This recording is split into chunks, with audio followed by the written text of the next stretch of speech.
Olá, sejam bem-vindos. Hoje nosso bate-papo é com o nosso amigo deputado estadual Renzo Vasconcelos, família tradicional de Colatina.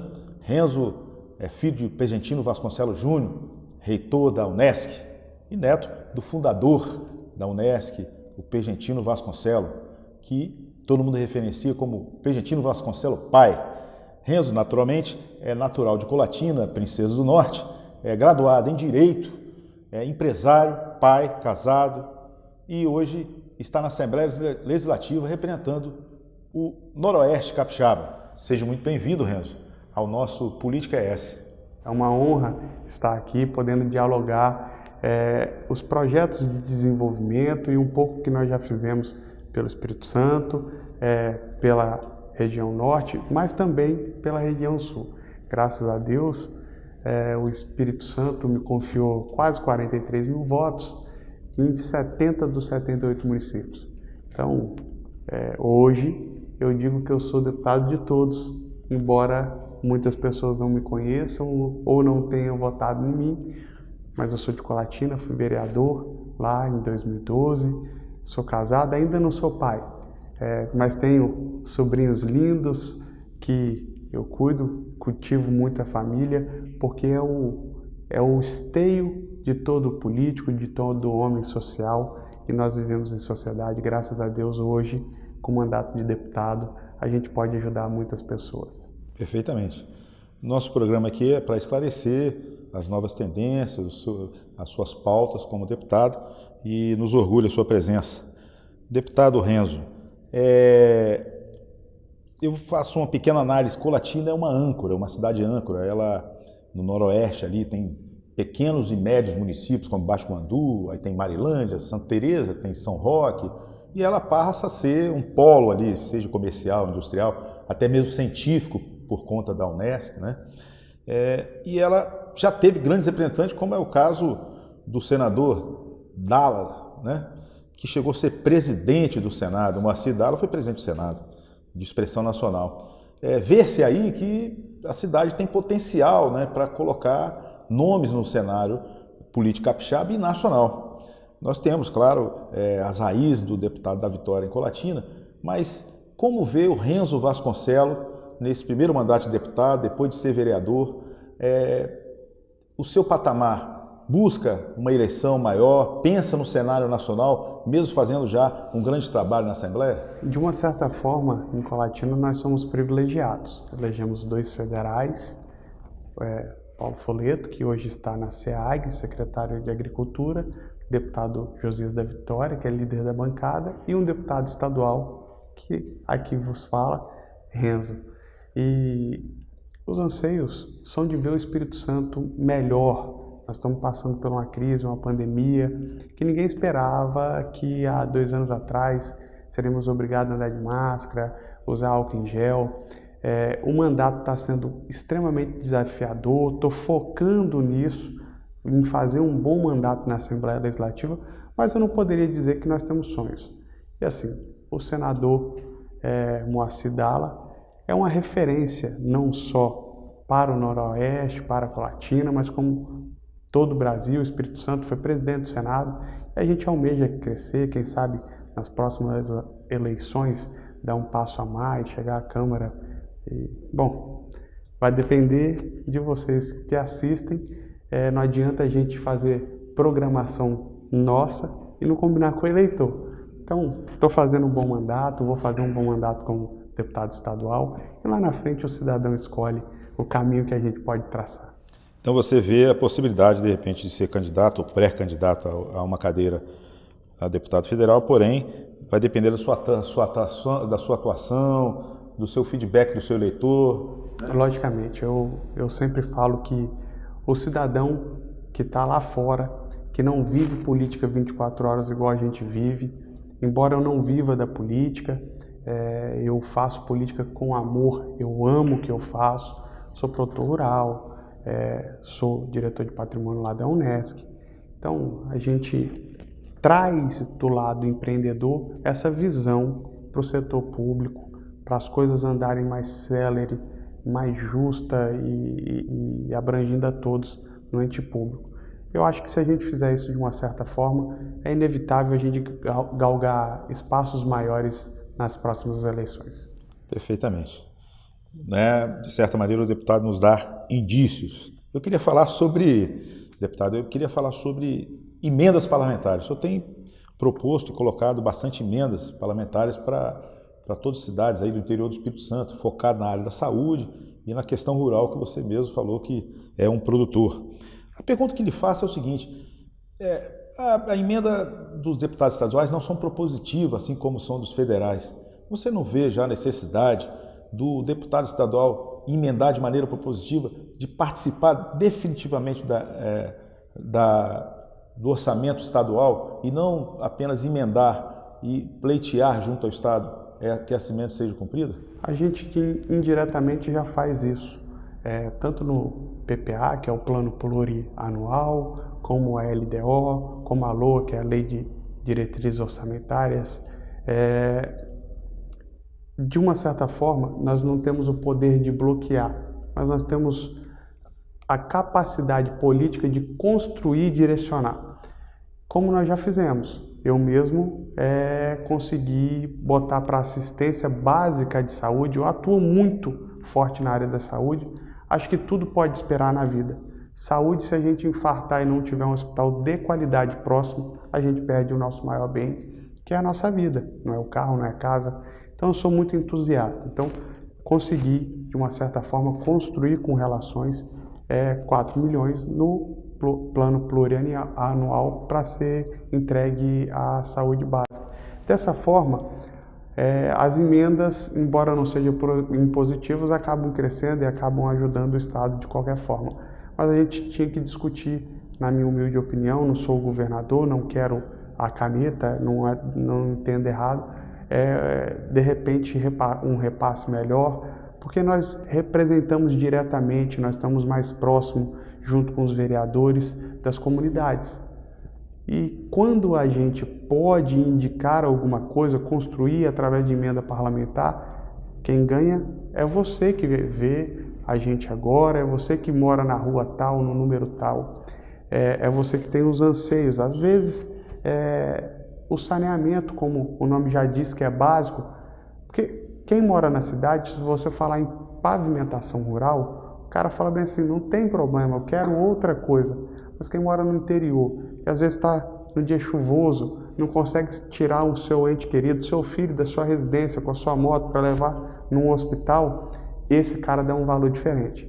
Eu costumo dizer que farinha pouca é o meu pirão primeiro. As pessoas, infelizmente, veem muito desse lado. E a gente precisa de construir junto com o Estado, junto com o governador, junto com a Assembleia Legislativa, com os municípios, com os vereadores, um caminho para que a população tenha os seus anseios atingidos. Se a gente achar um jeito melhor disso acontecer, eu acho que é o caminho certo, e quem sabe o caminho certo é esse que você falou. Porque você acabou de falar, o deputado está na linha, está na ponta, né, do município, da necessidade básica, como uma pessoa que mora na questão rural, ele poderá colocar uma emenda já propositiva para uma questão de saneamento básico ou da pavimentação, seria muito importante. Eu acho que deve-se pensar para que seja dessa maneira no futuro bem próximo, para que os deputados tenham realmente atuação. Voltando a falar sobre a questão política na área da saúde, nós não podemos deixar de falar da crise sanitária que nós nos encontramos, que é a Covid, e que você tem uma situação forte, até porque você faz parte da diretoria de uma universidade que tem um hospital próprio ali. Então, como vê a atuação do governo do Estado na condução da Covid-19 no Espírito Santo? Você vê que o governador tem conduzido de maneira correta, há falhas? Como é a Secretaria de Saúde, o Nésio, tem conduzido de maneira, você como deputado e como fiscalizador legislativo, como é que enxerga a atuação do governo nessa questão sanitária? Eu tenho que te admitir, assim, com todo carinho, que eu não gostaria de ser nem presidente, nem governador, nem prefeito nesse momento. Nós estamos passando por uma crise que ninguém vivenciou e ninguém imaginava isso há 2 anos atrás. Então, todos nós estamos aprendendo. Eu não tenho dúvida de dizer que tem falhas, não tenho dúvida, vejo várias, mas também não tenho dúvida de dizer que tem vários acertos. Eu acho que a gente tem que tentar acertar sempre e ter a humildade de dialogar e escutar quem nos elegeu. Construir junto políticas públicas. Essa é a obrigação de qualquer homem público. Então, eu aqui não quero fazer críticas, nem a B, nem a C, mas eu acho que a gente aprendeu muito, tem muito que aprender ainda com as crises, com essa crise da Covid-19. Nós perdemos, eu vejo as pessoas muito politizando discursos de centro, de esquerda, de direita, e o maior discurso que nós deixamos de fazer é a vida, é o ser humano, é o que nós podemos fazer. Acho que nós estamos no caminho certo quando a gente busca a vacinação de todos. Eu tive mais de 50 projetos na Assembleia, entre indicações, referente ao Covid-19. Nós podemos trabalhar com o Estado algumas indicações, como a vacinação dos professores, que já começaram, o município como Colatina, primeira dose já foi vacinado todos os professores, como os oficiais de justiça e outras categorias, supermercado, acho justo que são os serviços essenciais, nós precisamos de cuidar. Mas o Brasil entra no caminho certo, o presidente da República, o governador de estado, quando foca em vacinar todos os brasileiros. Dessa forma, nós vamos garantir a saúde e a vida, o nosso maior bem. Você cita aí a questão da saúde e da vida, que é o maior bem, porque você foi noticiado e percebemos a sua atuação na Assembleia, fez várias medidas, como você acabou de relatar, uma delas a merenda na casa, né, levando a merenda na casa. E eu queria questioná-lo, teve outras grandes atitudes, a vacinação dos professores, mas você como atuante direto na área da saúde, há uma questão que está gerando uma polêmica muito grande, talvez não tenha a dimensão a nível nacional, tem a dimensão a nível nacional, mas que você já luta aqui no Espírito Santo e que tem gerado uma polêmica muito grande, que é a questão do piso salarial dos enfermeiros, dos técnicos, dos profissionais da saúde, que acabam tendo uma remuneração aquém da sua função. Qual a sua posição sobre isso? Eu vi que você pontuou muito sobre isso, de poder elevar e ter um piso melhor para os enfermeiros, pelo menos esses graduados, né, com nível superior, os técnicos, enfim, toda a categoria que trabalha nessa área, que nesse momento a gente enxerga da necessidade muito importante. Por que essa bandeira e como é que anda isso? Algumas atuações nós tivemos na área da saúde e uma delas foi a melhor valorização de quem está na linha de frente do tratamento de Covid. No início da pandemia, tem muitas pessoas até hoje que se afastaram das suas residências, que afastaram dos seus entes familiares e dedicaram a salvar vidas. Essas pessoas precisam do melhor reconhecimento. Esses profissionais precisam ser valorizados. E aqui eu não estou entrando no mérito só do médico, do técnico de enfermagem, do enfermeiro, do funcionário da limpeza. Não adianta você ter um excelente profissional que opere, que cuide, mas se o hospital estiver sujo, ali tem um índice de foco de contaminação muito grande e todos os profissionais. Tem atuado também no condutor de ambulâncias, assegurando alguns direitos, mas principalmente aos enfermeiros e os técnicos. Faço isso com responsabilidade. O problema é muito maior do que o salarial. Eu acho que a gente faz justiça corrigindo o piso salarial, dando recurso para as pessoas se sustentarem, mas também a gente tem que entrar numa discussão maior de não sangrar as entidades de saúde, nem os filantrópicos, nem os particulares. O Sistema Único tem mais de 20 anos que não discute repactuação de valores nenhuma. Vou te dar um dado específico. Um atendimento médico de um clínico geral custa R$ 2,04 pelo Sistema Único de Saúde. Esse é o valor. O atendimento médico, R$ 2,04. A gente precisa de corrigir também a tabela, atualizar, porque tem mais de 20 anos.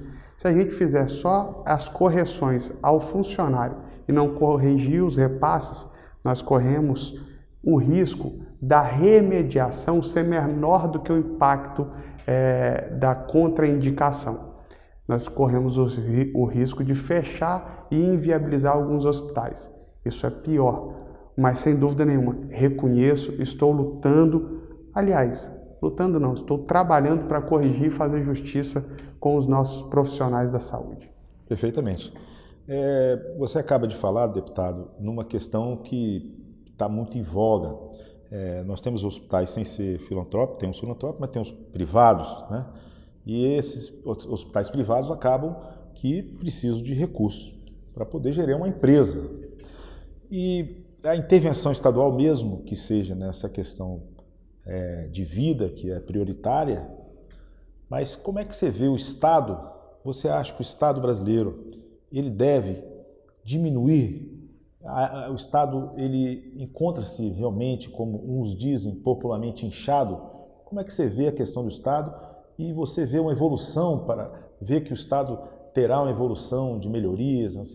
Existe a expectativa de uma reforma administrativa? Como é que você vê o Estado hoje e como você idealiza o Estado? Eu não posso falar de algumas áreas que eu não tenho total conhecimento, como órgão federal. A gente escuta falar e a gente tem visto o seguinte: se foca muito o Estado, isso, aquilo, outro, eu prefiro focar de outra forma. Como eu vim da iniciativa privada, eu prefiro olhar ao ponto de vista que as coisas aconteçam na velocidade e na celeridade que o setor privado acontece no ente público. A gente precisa de fazer as coisas acontecerem. Volto a dizer, quem tem que ganhar sempre é o cidadão, é o contribuinte, é o trabalhador que paga uma altíssima carga tributária. As coisas precisam ser mais céleres, precisa ser mais profissional. Os servidores públicos concursados precisam ter mais empatia, compaixão e saber que quem paga o nosso salário é o contribuinte. Então, nós precisamos de ser produtivos, essa é a palavra, independente do tamanho do Estado ou não. Agora, sem dúvida nenhuma, quanto menor o Estado, maior é o recurso a ser aplicado na saúde, na educação e na segurança. Isso são coisas que a Constituição Brasileira de 88 nos assegura ou deveríamos ter. Nem sempre é a realidade. Então, quanto menor o Estado, melhor o investimento nessas áreas. Eu penso dessa forma e as coisas devem acontecer no setor público, igual acontece no setor privado. Perfeitamente. Voltando agora para a política estadual, o deputado deixou alguns indícios aqui. O deputado vê essa polarização política hoje, nós temos aí essa questão de direita, de Bolsonaro, anti-Bolsonaro, que tem polarizado o país e continua nessa polarização.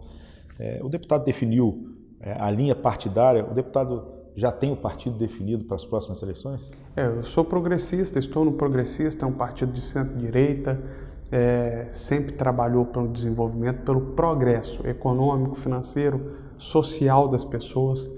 Acho que a gente permanece na mesma linha. O futuro a Deus pertence. Eu tenho certeza que Ele também ajuda quem trabalha. Tenho trabalhado bastante, tenho feito a minha obrigação, nada mais do que minha obrigação, fui eleito para trabalhar. Se quisesse moleza, eu brinco e falo às vezes com meu pai que estaria dentro da empresa, da nossa empresa, mas eu prefiro também fazer um olhar para todos nós e ajudarmos toda a sociedade. Então, eu, nas próximas eleições, pretendo permanecer no mesmo lugar, seguir o mesmo caminho e construirmos. Não depende só de mim, eu não sou presidente de partido e acho que a gente permanece na mesma direção. Senão, quando se fecha uma porta, Deus abre uma janela, outra porta e lá, sinceramente, a Deus pertence o futuro. Vamos trabalhar, vamos construir. Independente da questão partidária, sua linha ideal continua na centro-direita, aí, caminhando como se o Partido Progressista se achar que não deva, você vai mais mesmo. O moderado na eleição, ele está em extinção. Você vê as polaridades, você vê ou 8 ou 80. E quando se briga demais por interesses de A, B e C, quem perde é o eleitor, quem perde é o contribuinte, é o cidadão. Nós precisamos de ser moderados, nós precisamos de construir pontes, nós não temos que construir muro e fazer com que o Estado não seja produtivo. É assim que eu penso, é assim que todo ente público, todo funcionário público que também estou mandatário, hoje estou deputado estadual, deveria pensar. Eu não posso aqui responder por todos, mas eu tenho a obrigação de responder por mim, pelos eleitores que me confiaram o voto e por todos nós. Eu sempre tento ser o mais moderado possível e construir sempre. Perfeitamente. Mais uma perguntinha, deputado, agora voltando para o campo da atuação, da sua atuação na Assembleia. Você se intitula um ruralista e tem colocado aí emendas para equipamentos, para a área rural. Como é que você vê o desenvolvimento rural do Espírito Santo com as questões tecnológicas, questões de auxílios da Incapé? Como é que vê o desenvolvimento? A gente já teve polos no norte do estado, no noroeste, o café é muito forte, mas a gente já teve uma questão de frutas, né, de fruticultura muito forte, né? Como é que está o desenvolvimento agrícola no Espírito Santo e o que você vê que há de melhorar? Bom, não tenho dúvida de dizer que aqui no Espírito Santo nós não temos latifúndios. 90% dos produtores rurais são pequenos produtores familiares e que movimentam o PIB em 15%, fora as indústrias. Então, o agronegócio, o agroturismo é forte no Brasil e no Espírito Santo. Nós temos algumas regiões que quase nós temos a monocultura do café, outras nós temos plantio de cana, outras nós temos fruticultura. Eu sou produtor de coco, cacau e café no município de Linhares. E eu vejo que falta ainda um pouco mais de investimento em tecnologia, não só em tecnologia e orientação. O pequeno produtor familiar às vezes não tem recurso para pagar a assessoria, não tem recurso para custear uma muda mais atualizada, um clone que seja mais produtivo. Então, o Estado deveria entrar nessa área de fomentar mudas no que for a produção, desde a produção de limão, a produção de cana-de-açúcar, mais produtivas, com técnicos que dessem orientação para que a gente possa produzir mais com menor território. Nós somos um território, comparado com outros territórios da federação, pequeno. Nós já fazemos um milagre. Somos o maior produtor de café Conilon, produzimos um excelente café arábica na região do Caparaó, e o arábica tem que ser na região Caparaó porque é a região fria. Então, o Estado falta um pouco de mais empenho nessas áreas e, sem dúvida nenhuma, se a gente acertar a mão nisso, nosso Estado vai voar, o commodities do grão vai aumentar a exportação, o recurso vai começar a sobrar para outras áreas de investimento, de consumo, de educacional, de saúde. É o pontapé, na minha humilde opinião, para que o Estado se fortaleça e tenha o reconhecimento. Está faltando, então, fomento e incentivo tecnológico, assistência básica ali dos órgãos governamentais com o pequeno produtor, que é a maioria do nosso Estado. Eu não posso dizer se está faltando. Acho que a gente deve investir mais e melhorar os investimentos nessa área. Entendi, perfeitamente. Deputado, foi uma satisfação. O mercado capixaba, mercado político capixaba, mesmo que o senhor tenha não deixado claro, nos diz que o senhor eleva o seu patamar. Vamos aguardar os próximos passos. Eu faço votos que a sua carreira política, que chegou a ser popular, assim, um pouco avassaladora, o tamanho foi sua votação, próximo aos 43 mil votos, logo depois de ter sido vereador de Colatina, e que você tenha sucesso no seu pleito e que volte posteriormente nos dizendo as novidades de como será a sua nova batalha. Eu que agradeço o espaço, agradeço o carinho, deixo o mandato à disposição de todos os cidadãos aqui do nosso Espírito Santo, esse estado lindo. Conheço vários estados da federação e, humildemente, nada contra os outros. Sou um pouco bairrista, sou capixaba, amo o Espírito Santo e é um estado lindo, de gente trabalhadora. de gente honesta, de gente que gosta de produzir e gosta das coisas às claras. Então, as próximas cenas do capítulo, aonde nós vamos caminhar e construir, Deus pertence, mas sem dúvida nenhuma. Fui vereador, estou deputado estadual e quero galgar caminhos maiores. Perfeitamente. Muito obrigado, deputado. Obrigado.